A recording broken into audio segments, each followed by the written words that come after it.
Everyone, नमस्कार। आप सभी का स्वागत है बिब्लियोफाइल के इस टेक्निकल प्लेटफॉर्म के ऊपर। आज हमें अपनी जो मेंस की टेस्ट सीरीज है उसका पेपर 124 105 के सॉल्यूशन को लेकर, तो चलिए देखते हैं क्या है इसके अंदर।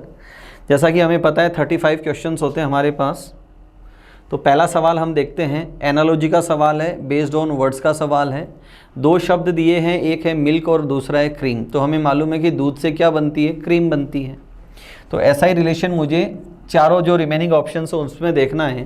तो कॉलेज स्टूडेंट, तो कॉलेज से स्टूडेंट नहीं बनते, स्टूडेंट कॉलेज में जाते हैं। शुगर सॉल्ट कोई नहीं है, फ्रूट गवावा नहीं है, क्ले पॉटरी।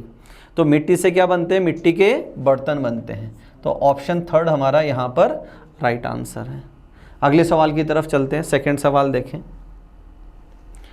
अगला सवाल है, अगेन एनालॉजी का सवाल है, बेस्ड ऑन नंबर्स का सवाल है। दो मेरे सामने नंबर्स हैं 138 और 161, दोनों आसपास है। तो सबसे पहला तरीका हम फॉलो करते हैं इसके अंदर, स्क्वायर क्यूब अगर नहीं है तो सबसे पहला तरीका होता है इसमें डिफरेंस, आसपास नंबर है तो यहाँ डिफरेंस हम दे सकते हैं 23 का डिफरेंस है। यहाँ कितने का डिफरेंस है, 23 का डिफरेंस। अब पहला तरीका तो ये कि मैं यहाँ भी क्या देखूँ, 23 का डिफरेंस देखूँ।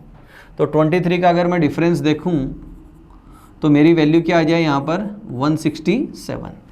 वैल्यू क्या आई मेरी यहाँ पर 167।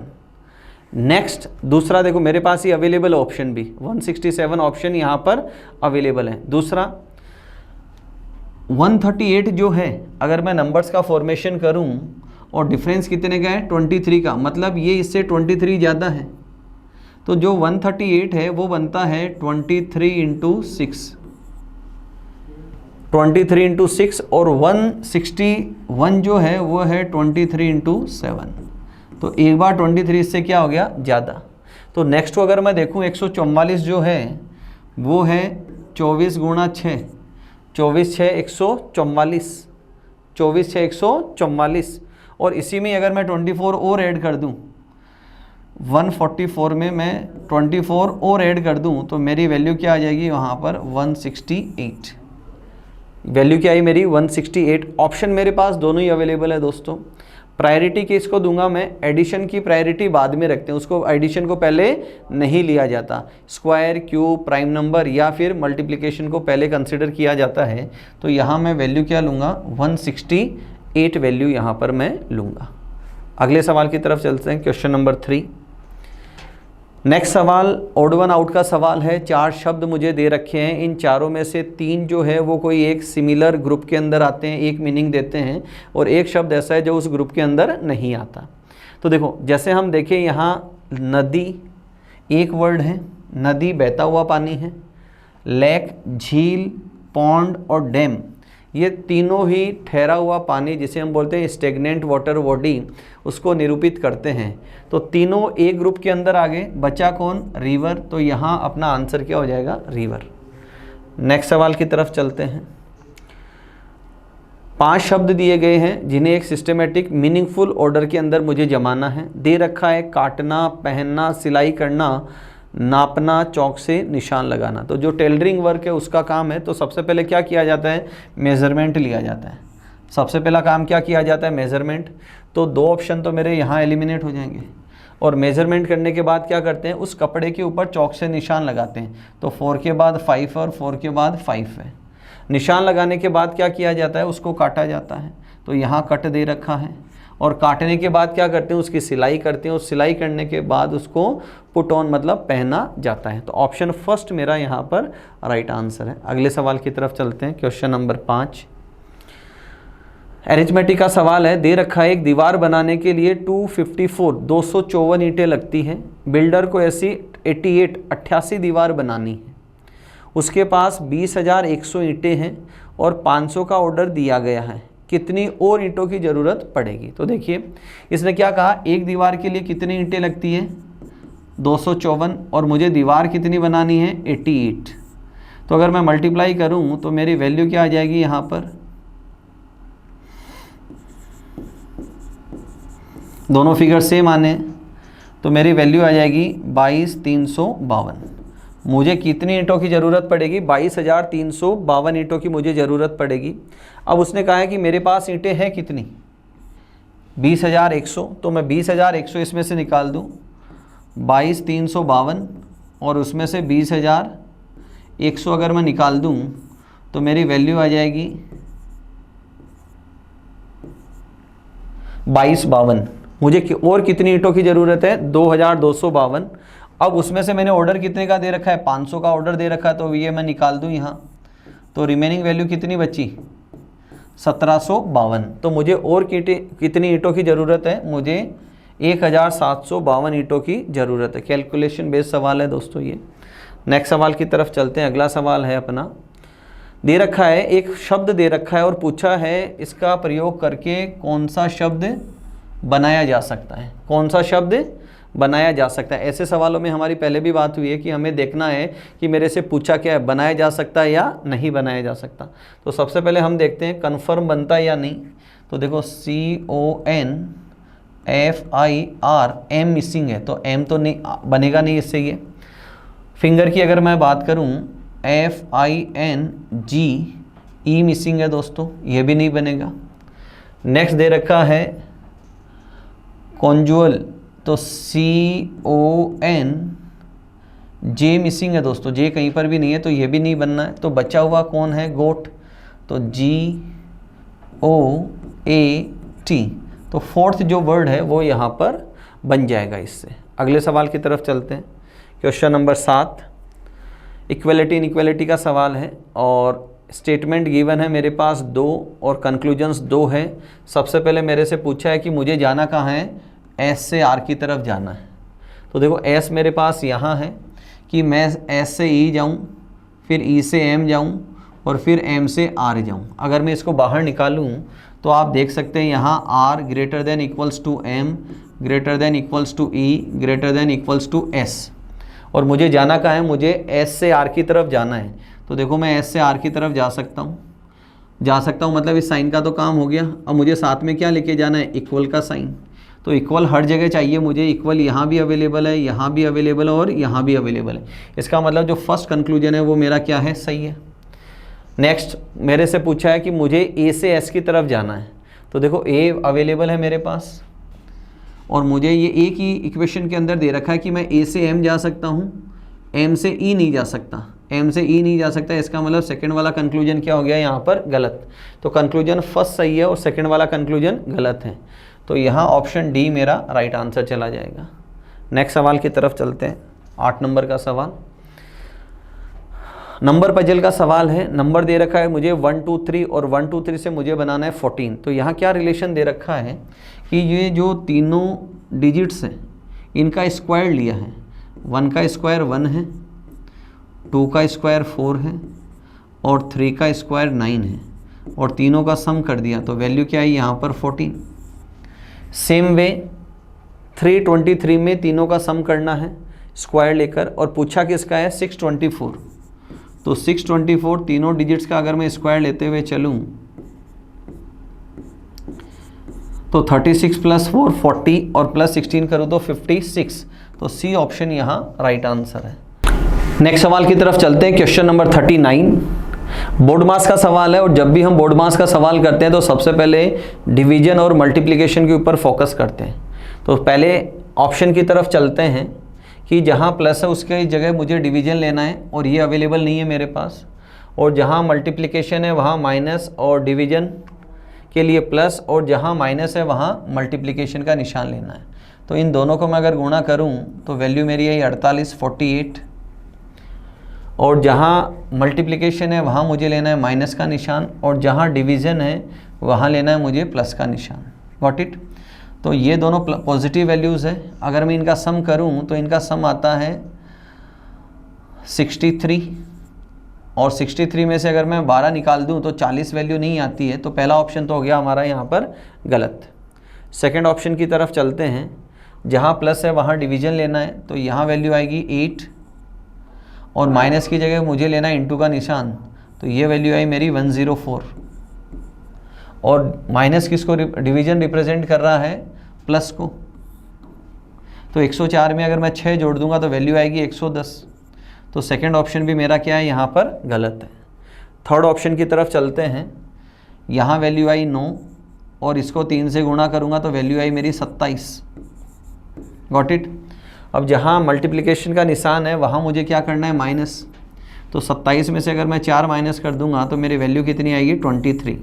तो थर्ड ऑप्शन यहाँ पर राइट आंसर है। अगले सवाल की तरफ चलते हैं, क्वेश्चन नंबर 40। मिसिंग नंबर का सवाल है और सवाल में रिलेशन क्या दे रखा है, देखें। या तो नंबर क्या होता है, जब भी हम ऐसे सवाल करते हैं कि छोटे से बड़े की तरफ चलते हैं या बड़े से छोटे की तरफ चलते हैं, बट यहाँ पैटर्न क्या है, छोटे से बड़ा फिर अगेन छोटे से बड़ा। तो इसमें क्या कर रखा है कि यहाँ दोनों का डिफरेंस ले रखा है, 18 और 35 का डिफरेंस है 17 और यहाँ भी दोनों नंबर्स का डिफरेंस क्या है, 17। मतलब डिफरेंस कांस्टेंट चल रहा है यहाँ पर। अगर आप यहाँ चेक करेंगे तो यहाँ डिफरेंस आ रहा है 9 का और यहाँ भी डिफरेंस कितना आ रहा है, 9 का। अब मुझे ऐसा ही डिफरेंस थर्ड कॉलम के अंदर देखना है, तो अगर मैं यहाँ जाऊँ तो डिफरेंस आ रहा है 7 का। तो अब यहाँ मुझे 7 का डिफरेंस इन दोनों नंबर्स में लेना हो तो या तो मुझे 0 लेना पड़े या मुझे 14 लेना पड़े। चूँकि 0 ऑप्शन मेरे पास है नहीं तो मैं वैल्यू क्या ले लूँगा यहाँ पर, 14। तो ऑप्शन डी हमारा राइट आंसर है। अगले सवाल की तरफ चलते हैं, क्वेश्चन नंबर 41। अगेन एरिथमेटिक का सवाल है। दे रखा है वेद प्रकाश ने यात्रा का 2/5 भाग पूरा करने में 1 घंटे का समय लिया। 2/5 1 आवर। उसके बाद 1/5 भाग पूरा करने में और 1 घंटे का समय लिया। 1/5 और चला और 1 घंटे का समय लिया। शेष 220 किलोमीटर की यात्रा, बचा हुआ कितना है, 220। इसका मतलब अभी तक वो चला कितना है, तो मैं इन दोनों का क्या कर दूं, सम कर दूं। तो 2/5 प्लस 1/5, तो वैल्यू मेरे कितना ही, 3/5। मतलब टोटल अगर 5 थी तो 5 में से मैं 3 कवर कर चुका। 5 में से कितना कवर कर चुका मैं, 3 यूनिट कवर कर चुका। तो बचा कितना, जो रिमेनिंग है, शेष जो है वो था मेरे पास 2 यूनिट, और 2 यूनिट ये बता रहा है किसके बराबर, 220 किलोमीटर के बराबर। तो 1 यूनिट कितना हो जाएगी, 110 किलोमीटर। तो 1 यूनिट किसके बराबर है, 110 किलोमीटर। और मेरे पास टोटल यूनिट कितने हैं, 5। तो 5 × 110 करूँ तो मेरी वैल्यू आ जाएगी 550 किलोमीटर। Got it. तो ऑप्शन फर्स्ट मेरा यहाँ पर राइट आंसर है। नेक्स्ट सवाल की तरफ चलते हैं, 42। सवाल दे रखा है, स्टेटमेंट अजम्पशन का सवाल है कि एक स्टेटमेंट है, Maruti car is twice as fuel efficient as an ordinary car. कि जो मारुति कार है, मारुति जो ब्रांड की कार है, उसकी जो माइलेज कैपेसिटी है वो अन्य कार की तुलना में क्या है, डबल। एक ऐसा स्टेटमेंट दे रखा है कि किसी भी दूसरी कार की तुलना में उसकी ईंधन दक्ष, मतलब वो माइलेज कितना देती है, 1 लीटर में वो कितना किलोमीटर चलती है, सामने वाला ये बोल रहा है कि वो और ब्रांड की तुलना में डबल है।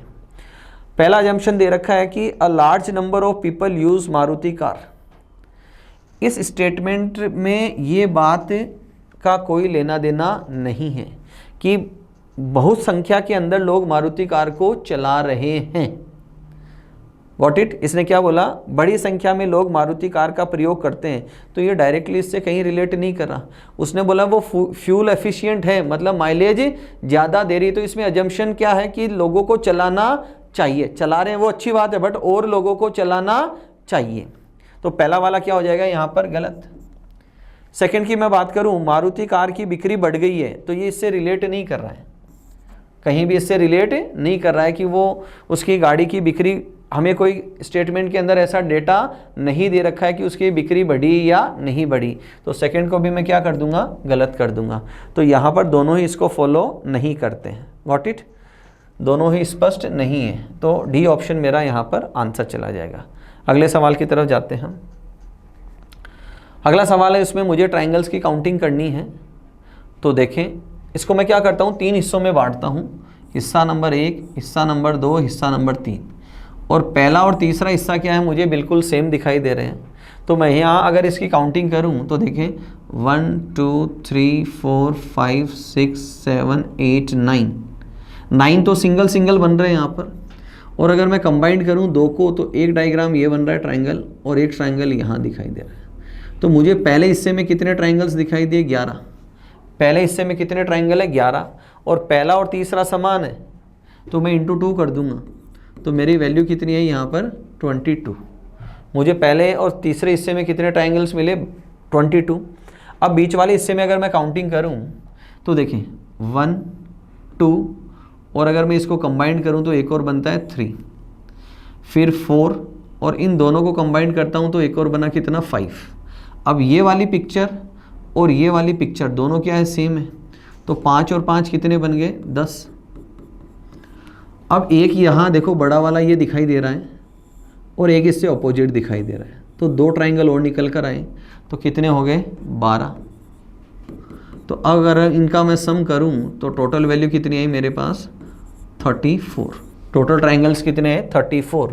तो ऑप्शन ए हमारा यहाँ पर राइट आंसर है। अगले सवाल की तरफ चलते हैं, क्वेश्चन नंबर 44। वेन डायग्राम का सवाल है और पूछा है कि त्रिभुज सांसदों को दर्शाता है। ट्राइंगल किसको बताता है, एमपी जो है उनको, सांसदों को। वर्ग जो है वो मिनिस्टर्स को दर्शाता है, और वृत्त महिलाओं को, जो फीमेल है उनको दर्शाता है। तो इसने पूछा है कौन सा भाग ऐसे सांसदों को दर्शाता है जो मंत्री हैं और महिलाएं भी हैं। मतलब इसमें से एक वो वेरिएबल लेना है जो बाकी दोनों के अंदर जाता है। तो ई जो है वो मिनिस्टर में तो जाता है लेकिन फीमेल में नहीं जाता, और जो एफ है वो तीनों के अंदर जाता है। तो राइट आंसर आ जाएगा मेरा ऑप्शन सी। एफ वो लोग हैं जो सांसद भी है, महिला भी है और मिनिस्टर्स भी हैं। नेक्स्ट सवाल की तरफ चलते हैं। अगेन इक्वलिटी इनइक्वलिटी का सवाल है और W और I के कंपैरिजन करवाई जा रही है। कंपैरिजन किसमें, W और I। यहाँ हम W को देख सकते हैं और यहाँ हम I को देख सकते हैं। तो इनको कनेक्ट कौन कर रहा है, इनको कनेक्ट कर रहा है लेटर R। इनको कनेक्ट कौन कर रहा है, लेटर R। तो अगर मैं इस इक्वेशन, 2 इक्वेशन से एक इक्वेशन बनाऊं तो आप यहाँ देखेंगे I बड़ा और बराबर है R के, और R बड़ा और बराबर है N से, और N बराबर है W के। अब कंक्लूजन दिया है कि मुझे, देखो हम पढ़ते हैं तब क्या पढ़ते हैं कि हम छोटे से बड़े की तरफ जाते हैं। इस साइन का ये जो हिस्सा है, चोंच वाला जो हिस्सा है, ये हिस्सा छोटा होता है और हम छोटे से किधर जाते हैं, बड़े की तरफ। तो मुझे जाना कहाँ है, W से I की तरफ जाना है। तो यहाँ देखिए आप इक्वेशन के अंदर W से N जा सकता हूँ, R जा सकता हूँ और I जा सकता हूँ। तो W से मैं I पहुँच गया। बट ये क्या बताता है कि मुझे W और I के बीच में जितने भी स्टेशंस हैं उन सब के ऊपर सिंगल साइन चाहिए। तो देखो सिंगल साइन यहाँ भी नहीं है, यहाँ भी नहीं है और यहाँ भी नहीं है, लेकिन मैं W से I पहुँचा, इसका मतलब ये कहीं ना कहीं क्या है, पॉसिबिलिटी। नेक्स्ट इसने दिया कि W और I के बीच सिर्फ बराबर का साइन चाहिए। आप देख सकते हैं ओनली इक्वल यहाँ है, यहाँ नहीं है और यहाँ भी नहीं है। बट चूंकि इक्वल का साइन है, इक्वल यहाँ भी दे रखा है, इक्वल यहाँ भी दे रखा है और इक्वल यहाँ भी दे रखा है, तो ये भी कहीं ना कहीं क्या है, पॉसिबिलिटी। अब हम इसमें पढ़ते हैं कि जब वेरिएबल सेम हो और पॉसिबिलिटी दोनों के अंदर हो। यहाँ से मोटा मोटी कंक्लूजन क्या निकला कि मैं W से I जा सकता हूँ, इसका मतलब I is greater than W, और साथ में मैं इक्वल भी लेके चल रहा हूँ, साथ में मैं इक्वल भी कैरी कर रहा हूँ। तो यहाँ से कंक्लूजन ये निकला कि I या तो W से बड़ा है या I W के बराबर है, और यही 2 बातें यहाँ पर कही गई है। इसका मतलब सेकेंड ऑप्शन की इधर कंक्लूजन फर्स्ट और सेकेंड इज़ ट्रू, कि या तो पहला सही है या दूसरा सही है। अगले सवाल की तरफ चलते हैं, क्वेश्चन नंबर 46। एक फिगर दे रखा है और उसका कौन सा पार्ट है जो मुझे, जो ऑप्शन है उसके अंदर एम्बेडेड है, ये मुझे बताना है।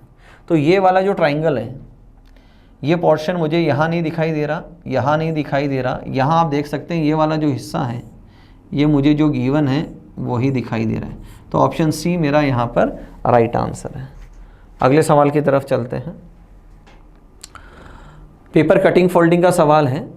मैं राइट टू लेफ़्ट आता हूँ कि जब ये हिस्सा नीचे की तरफ आया, जब ये वापस से खुलकर ऊपर जाएगा तो ये यहाँ पर पूरा सर्कल बन जाएगा दोस्तों, एक यहाँ पर एक पूरा सर्कल बन जाएगा। Got it. तो ये जो इस हॉरिजॉन्टल लाइन के ऊपर है वो मुझे फर्स्ट में, यहाँ डी में नहीं है, सी में भी नहीं है, ए में भी नहीं है, एक ही जगह अवेलेबल है दोस्तों। तो सीधा ही मैं एग्जाम पॉइंट ऑफ व्यू की बात करूँ तो पहला ऑप्शन मेरा सही है। अब अगर मैं इसको, इस हिस्से को इधर लेके जाऊँ, आप देख सकते हैं, तो जब ये इधर आएगा तो यही सर्कल इस हिस्से में आएगा, 2 हो गए।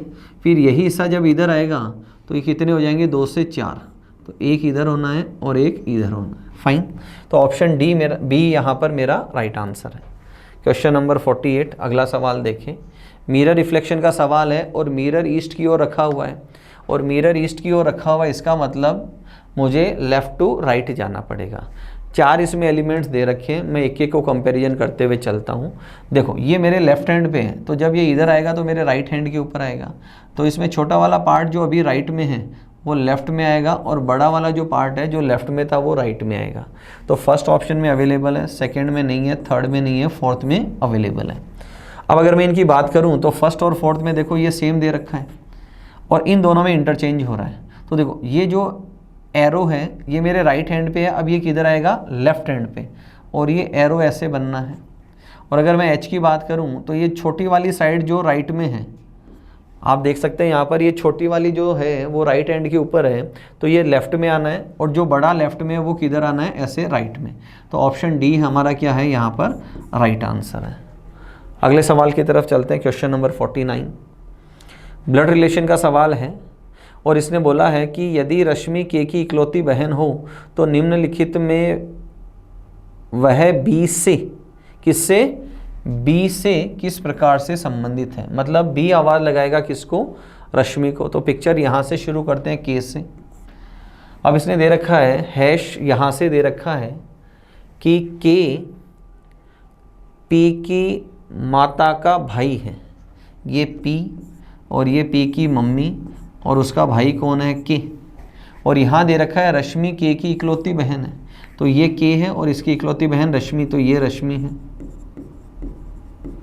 और के भाई है। आगे दे रखा है यहाँ हम पढ़ेंगे कि पी सी की पत्नी है, पी पत्नी है सी की, तो सी हो गया उसका पति। नेक्स्ट इक्वल यहाँ दे रखा है, तो ये क्या बोलता है कि सी पुत्र है बी का, सी पुत्र है किसका, बी का। तो बी का जेंडर यहाँ पर नहीं आएगा। अब आवाज़ कौन लगाएगा, बी लगाएगा, और किसको लगाएगा, रश्मि को लगाएगा। यदि रश्मि के की इकलौती बहन है तो निम्नलिखित में से वह बी से, मतलब बी आवाज़ लगाएगा किसको, रश्मि को। तो ये है इसका बेटा, और ये बेटे की पत्नी, और ये पत्नी की माँ। तो पत्नी की माँ है, मतलब इसके बेटे की सास हो गई। और यहाँ ऑप्शन मुझे यही दे रखा है कि बेटे की सास, मतलब बी का बेटा सी और उसकी सास कौन है, रश्मि। तो ऑप्शन डी हमारा राइट आंसर जाएगा। अगले सवाल की तरफ चलते हैं। अगेन ब्लड रिलेशन का सवाल है, और पूछा है इक्वेशन में कि ए सी से किस प्रकार संबंधित है। तो रिलेशन कौन बताता है, जिससे पूछा जाता है या जिसके साथ पूछा जाता है। तो यहाँ सी कॉल करेगा किसको, ए को। डायग्राम बनाते हैं हम इसकी हायरार्की। यहाँ सबसे पहला कि ए एल की बहन का बेटा है, ये एल की बहन, और उसका बेटा कौन है, ए। आगे दे रखा है यहाँ इक्वल, तो इसने दे रखा है एल के का पिता है, एल पिता है के का, तो के हो गई उसकी संतान। आगे दे रखा है यहाँ कि के पी की बहन है, के बहन है पी की। नेक्स्ट दे रखा है यहाँ एट द रेट में कि पी सी का भाई है, पी भाई है किसका, सी का, तो ये हो गया सिबलिंग। अब सी कॉल करेगा किसको, ए को, तो ये हो गया इसका कज़न। ये कौन हो गया, इसका कज़न। और कज़न कैसा कि ये सी का पिता है एल, यहाँ आप दे सकते हैं सी का पिता कौन है, एल, और ये है एल की बहन, एल की बहन मतलब पिता की बहन, और पिता की बहन का बेटा है। तो पिता की बहन को मैं क्या बोलूँगा, पैटर्नल आंट, और ये हो गया पैटर्नल कज़न। तो ऑप्शन डी मेरा यहाँ पर राइट आंसर है। पैटर्नल आंट पिता की तरफ से, ये क्या हो गया, कज़न, तो इसको क्या लिखेंगे, पैटर्नल कज़न। नेक्स्ट सवाल की तरफ चलते हैं। सिटिंग अरेंजमेंट का सवाल दे रखा है, कहा है 7 लोग हैं और एक सीधी पंक्ति में बैठे हैं, और उनका चेहरा किधर है, उत्तर दिशा की ओर। और जब भी नॉर्थ फेसिंग होते हैं तो राइट लेफ्ट हम अपने अकॉर्डिंग लेके चलते हैं। नेक्स्ट दिया है ठीक 3 व्यक्ति यू के लेफ्ट है, तो ये यू लिया, कुल 7 लोग हैं, 3 अगर इसके लेफ्ट हैं तो 3 इसके जाने हैं राइट, तो 7 कुर्सियाँ हमारी प्रॉपर लग गई। आगे दे रखा है आर यू के लेफ्ट, दूसरे स्थान पर, तो u और u का लेफ्ट कौन सा होगा, जो अपना लेफ्ट होगा। तो फर्स्ट और सेकंड नंबर पे कौन आया, r। q और v r के निकटतम पड़ोसी है। q और v क्या है, r के निकटतम पड़ोसी है। तो लेफ्ट में भी q हो सकता है और q राइट में भी हो सकता है। ऐसा स्टेटमेंट हमेशा पॉसिबिलिटी देख के चलता है। तो मैं q और v यहाँ लिख देता हूँ, q और v यहाँ भी मैं लिख देता हूँ।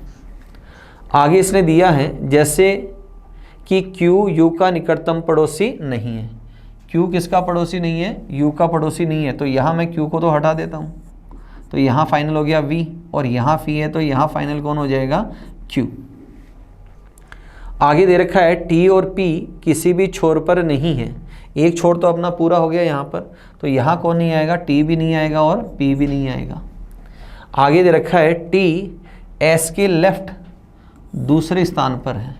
तो देखो अगर मैं s यहाँ लेता हूँ, अगर मैं s यहाँ लूँ तो इसके लेफ्ट दूसरा कोई वैकेंट नहीं है, और अगर मैं s यहाँ लूँ तो पहला और दूसरा यहाँ नहीं आ सकता।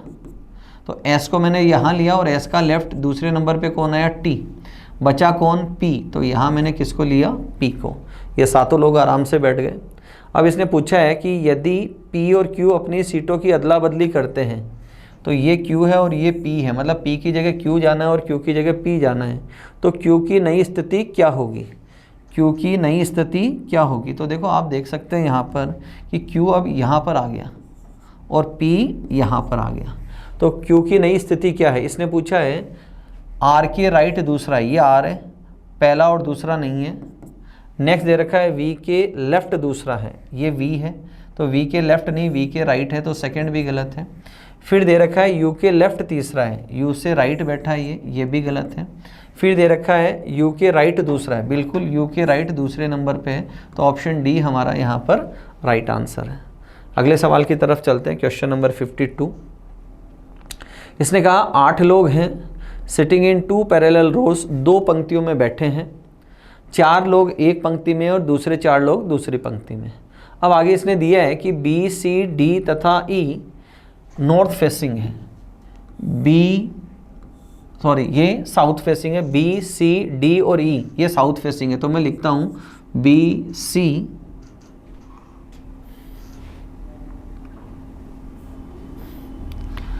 B, C, D और E ये तो साउथ फेसिंग है, और बचे हुए हैं H, I, J तथा K ये नॉर्थ फेसिंग है। तो नॉर्थ फेसिंग के केस में क्या होगा, राइट अपने अकॉर्डिंग चलेगा, साउथ फेसिंग में राइट अपना लेफ्ट हो जाएगा। अब इसने कहा है C sits at the extreme left end of their row. C यहाँ पंक्ति के अंतिम बाएं छोर पर बैठा है। तो C यहाँ है साउथ फेसिंग, तो इसका बायां छोर कौन सा हो जाएगा, जो हमारा राइट हैंड है वो इसका लेफ्ट हैंड हो जाएगा। तो C बाएं छोर पर है, तो ये C और बाकी के 3 लोग इस तरफ आ जाएंगे, और इन सबके चारों के सामने ही H, I, J, K बैठने हैं। फिर इसने कहा और किसके लिए, C के लिए। तो C I के ठीक विपरीत बैठा है, और C किसके अपोजिट बैठा है, I के। आगे दे रखा है H I के एकदम लेफ्ट बैठा है, I के ठीक लेफ्ट कौन बैठा है, H। तो यहाँ मैंने लिया H को। K उनके अंतिम लेफ्ट एंड पे बैठा है, तो ये इनका लेफ्ट एंड यही है, K यहाँ बैठा, तो बच्चा कौन, J। तो यहाँ किसको फिल किया, J को। और किसके लिए आता है, first person K। K D के ठीक विपरीत बैठा है, K किसके अपोजिट बैठा है, D के, तो यहाँ D को फिल किया हमने। B D और E के मध्य में बैठा है, B कहाँ बैठा है, D और E के मध्य में बैठा है। तो ये पूरे 8 लोगों का अरेंजमेंट हो गया। अब इसने पूछा है कि H के अपोजिट कौन है, तो H के अपोजिट हम देख सकते हैं यहाँ पर E है, तो ऑप्शन फर्स्ट मेरा यहाँ पर राइट आंसर है। अगले सवाल की तरफ चलते हैं, क्वेश्चन नंबर 53। इंपॉर्टेंट सवाल, analogy based on numbers, group determination का सवाल है। तो देखो अगर मैं इस सवाल को देखूँ तो पहला और तीसरा नंबर मुझे बड़ा दिखाई दे रहा है और मिड वाला नंबर मुझे छोटा दिखाई दे रहा है। तो ये तो क्लियर हो गया कि जो 16 बनेगा वो 165 और 91 से बनेगा। तो पहला तरीका दोनों का एडिशन करूँ मैं, घटाना, गुणा करना, भाग करना या स्क्वायर करना। तो अगर मैं दोनों का सम करूँ तो दोनों का सम आता है 256।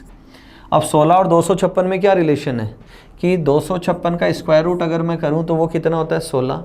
तो यहाँ ये लॉजिक आ गया। अब ऐसा ही लॉजिक दूसरे में कहाँ है, तो अगर देखो आप इन दोनों का सम करते हैं यहाँ, तो सम कितना गया 121, और अगर मैं यहाँ करूँ तो यहाँ दोनों का सम कितना गया 81, और नेक्स्ट में अगर मैं जाऊँ तो यहाँ अगर मैं इन दोनों का सम करूँ तो दोनों का सम जाता है 144, और अगर मैं यहाँ जाऊँ तो यहाँ दोनों का सम क्या गया 196। अब सवाल में मेरे से क्या पूछा है कि विकल्पों में से उसे चुनिए जो इसका पालन नहीं करता है, इसका पालन नहीं करता। देखो पहला पालन कर रहा है 121 आया, स्क्वायर रूट करेंगे तो 11 बन जाएगा। सेकंड में सम कितना आया 9, 81 का स्क्वायर करेंगे तो बन जाएगा। यहाँ कितना आया 196, स्क्वायर रूट करेंगे तो 14 बन जाएगा। और यहाँ 144 का स्क्वायर रूट करूँगा तो बनेगा 12, जबकि यहाँ क्या दे रखा है 13। तो ऑप्शन डी मेरा यहाँ पर राइट आंसर होना है। अगले सवाल की तरफ चलते हैं। Question number 54। दो नंबर्स दे रखे हैं, उनमें मुझे रिलेशन बनाना है। देखो अगर सबसे पहला तरीका दिखाई दे रहा है कि मैं 263 और 271 में डिफरेंस ले लूँ, सबसे कॉमन तरीका, ठीक है, और यहाँ डिफरेंस आया 8 का, और आप देख सकते हैं कि आगे कोई भी ऐसा ऑप्शन नहीं है जिसमें 8 का डिफरेंस हो, तो ये इतना आसान सवाल एग्जाम में होना नहीं है। और चूंकि अगर हम मेंस का पेपर देख रखे हैं तो सोचना भी बेईमानी होगी फिर यहाँ पर। देखो यहाँ क्या है, ये दोनों ही प्राइम नंबर्स हैं और इनके बीच एक प्राइम नंबर आता है, वो आता है 269। कितना आता है 269। आगे मैं बात करूँ, अब मुझे ऐसा एक पेयर ढूंढना है जिसके बीच में केवल एक प्राइम नंबर आता हो। फाइन, तो देखो अगर मैं यहाँ देखूँ तो इनके बीच दो प्राइम नंबर आते हैं, एक तो आता है 227 और एक आता है 229।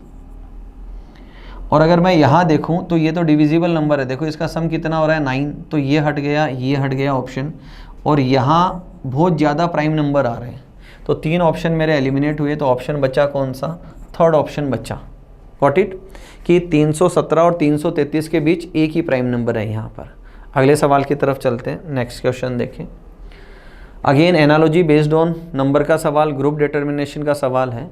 तो देखो यहाँ 170 बड़ा नंबर है, तो पता चल रहा है कि पहले दो छोटे नंबर उन्हीं से ही बनना है, और पहला जो नंबर दे रखा है वो क्या दे रखा है स्क्वायर। तो जब भी स्क्वायर क्यूब गिवन हो तो हमेशा उसका बेस नंबर काम में लेते हैं। तो यहाँ क्या किया गया है, 25 का बेस कितना आता है 5, उसको गुणा किया 17 से, तो वैल्यू आई मेरा 85, और 85 का डबल कर दिया तो वैल्यू कितना आया 170। ये यहाँ पर रिलेशन है। तो पहला नंबर तो क्या होना चाहिए परफेक्ट स्क्वायर, जो यहाँ पर नहीं है, तो इसको मैं हटा दूँ, इसको मैं हटा दूँ। अब दो मेरे पास ऑप्शन बचे, इसका बेस लिया मैंने 7 गुणा 20, तो वैल्यू है मेरी 140, जबकि मुझे आगे क्या करना है इंटू 2, तो ऑप्शन बी भी हट जाएगा। तो बचा हुआ ऑप्शन कौन सा है डी, ये मेरा यहाँ पर राइट आंसर चला जाएगा। अगर मैं इसको सॉल्व करता हूँ तो इसका बेस है 6 इंटू 12 है 72, और इंटू अगर मैं 2 करूँ तो वैल्यू आ जाएगी मेरी 144। तो डी ऑप्शन मेरा यहाँ पर राइट आंसर है। अगले सवाल क्वेश्चन नंबर 56 की तरफ चलते हैं। कोडिंग डिकोडिंग का बेस्ड ऑन लेटर्स का सवाल है। एक वर्ड दे रखा है क्लाउड्स, उसका कोड दे रखा है, ब्राइट का कोड दे रखा है, ड्रीमी का मेरे से पूछा है। तो मैं बाहर निकालता हूँ उसको, CLOUDS, और कोड है SBQAJM। देखो जब भी हम कोडिंग डिकोडिंग का सवाल करते हैं, सबसे पहला तरीका अपना होता है fix code pair of letters का। तो C का पेयर में X आता है जो मुझे कहीं भी दिखाई नहीं दे रहा है। दूसरा तरीका होता है फिक्स कोड का, मैं लिखते जाता हूँ। पहला हम करते हैं पेयर ऑफ लेटर, जो यहाँ पर नहीं है। दूसरा है fix code. Fix code in the sense मेरे से जो वर्ड पूछा है ड्रीमी, इसके सारे लेटर ऊपर जो गिवन है उसके अंदर होने चाहिए। तो देखो यहाँ D है, R है, E कहीं पर भी नहीं है, तो सेकंड वाला भी हट गया। थर्ड हम पढ़ते हैं इसके अंदर रिपीटेशन ऑफ लेटर्स। थर्ड क्या पढ़ते हैं हम, रिपीटेशन ऑफ लेटर्स, मतलब जो वर्ड क्लाउड है यही सारे लेटर्स इसके कोड के अंदर जाने चाहिए। और आप यहाँ देखें तो वही सारी लेटर्स यहाँ पर नहीं है। ये 3 तरीके मेरे निकल गए। उसके बाद हम पढ़ते हैं कंपैरिजन। क्या पढ़ते हैं हम? कंपैरिजन।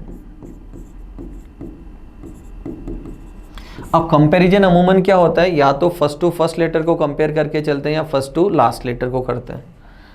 फर्स्ट टू फर्स्ट होता है या फर्स्ट टू लास्ट कंपैरिजन करते हैं। तो देखो, अगर मैं C को S से कंपेयर करूं तो यहाँ 16 का डिफरेंस आ रहा है, और अगर मैं C को B से कंपेयर करूं तो यहाँ 10 का डिफरेंस आ रहा है। और अमूमन इतने डिफरेंसेस नहीं आते, और आता भी है तो सीरीज बनती है, 16 है, 15 है, 14 है, 13 है, ऐसे सीरीज चलती है। और अगर मैं फर्स्ट टू लास्ट करूं तो C को M से कंपेयर करें तो 11 का डिफरेंस है, और फिर L को J से करें तो यहाँ 2 का डिफरेंस है। तो यहाँ भी कंपैरिजन नहीं जा रहा, फाइन। उसके बाद अगला तरीका होता है हमारा क्रॉस चेक करना। क्रॉस चेक में मतलब अगर मेरे पास 6 अक्षर है तो मैं 3-3 के पेयर बनाते हुए चलूँ। तो देखो, पहले इन 3 के पेयर बनने हैं, फिर यहाँ। तो देखो, C का Q से रिलेशन बनाऊँ तो +14 करना पड़े, और O का S से रिलेशन बनाऊँ तो +4 करना पड़े, और L का B से बनाऊँ तो -10 करना पड़े। ये रिलेशन भी नहीं बैठ रहा। नेक्स्ट हम और लास्ट पढ़ते हैं, जिसमें याद हो आपको तो हम पढ़ते हैं near by letters. Near by letters का मतलब है मुझे आसपास के लेटर्स ढूंढने हैं। तो यहाँ यही लॉजिक काम में आ रहा है। लॉजिक क्या है देखना, मैं वापस से लिखता हूँ, CLOUDS,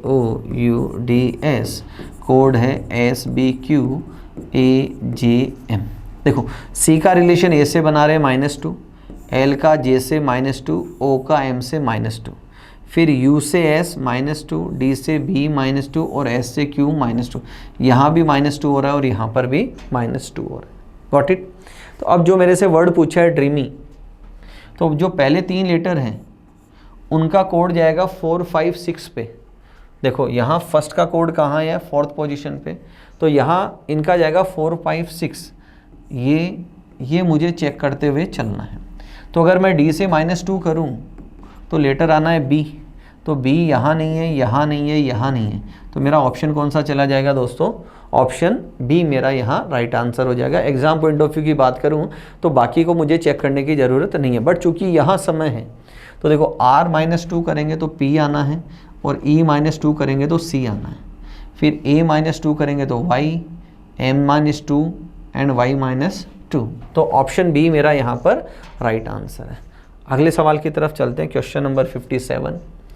नंबर सीरीज का सवाल दे रखा है, सारे नंबर्स आसपास हैं, और जब भी सारे नंबर्स आसपास हो तो हम डिफरेंस से सवाल को करते हैं। तो देखो, यहाँ अगर मैं डिफरेंस लूँ तो पहले 2 नंबर का डिफरेंस है 2, उसके बाद है 4, आगे आपको दिखाई दे रहा है 12, और उसके आगे आपको दिखाई दे रहा है 48। तो मोरल ऑफ द स्टोरी क्या है? देखो, ×2, ×3, ×4 और ×5। अगर ×5 करूँ तो अगला नंबर आना है 240, और 240 अगर मैं इसमें ऐड कर दूँ तो आप वैल्यू दे सकते हैं 354। तो C ऑप्शन मेरा यहाँ पर राइट आंसर निकल जाएगा। अगला सवाल क्वेश्चन नंबर 58। अगेन सीरीज का सवाल है और नंबर भी सारे आसपास दिखाई दे रहे हैं, तो डिफरेंस निकालते हुए चलते हैं। यहाँ डिफरेंस है 5 का, यहाँ डिफरेंस है 10 का, और यहाँ डिफरेंस दे रखा है 20 का। तो रिलेशन क्या देखा हमने? यहाँ 5 का डिफरेंस है, यहाँ 10 का डिफरेंस है, इनमें भी 5 का डिफरेंस है। तो अगला डिफरेंस कितना आ जाएगा? यहाँ 15, क्योंकि इनमें भी कितने का डिफरेंस है, और 15 लेंगे तो अगला डिफरेंस कितने का आएगा? 35। और यहाँ अगर मैं 35 क्या करना है मुझे? लेस करना है। तो 35 अगर मैं लेस करूँ तो मेरी वैल्यू कितनी आ जाएगी? 752। What it? सेकेंड लास्ट सवाल आज के पेपर का 59 नंबर का सवाल। कोडिंग डिकोडिंग का सवाल है, बेस्ड ऑन नंबर्स का सवाल है। तो बेस्ड ऑन नंबर्स के सवाल में सबसे पहला तरीका होता है अपना पोजीशन इटसेल्फ। सबसे पहले क्या लेके चलते हैं हम? पोजीशन। तो पहला लेटर है H, और H की पोजीशन कितनी आती है? 8 यहाँ दे नहीं रखा मुझे। सेकंड हम लेते हैं पेयर ऑफ लेटर की पोजीशन, पेयर ऑफ लेटर, और इसकी मैं पोजीशन लेके चलता हूँ। तो H का जोड़ीदार होता है S।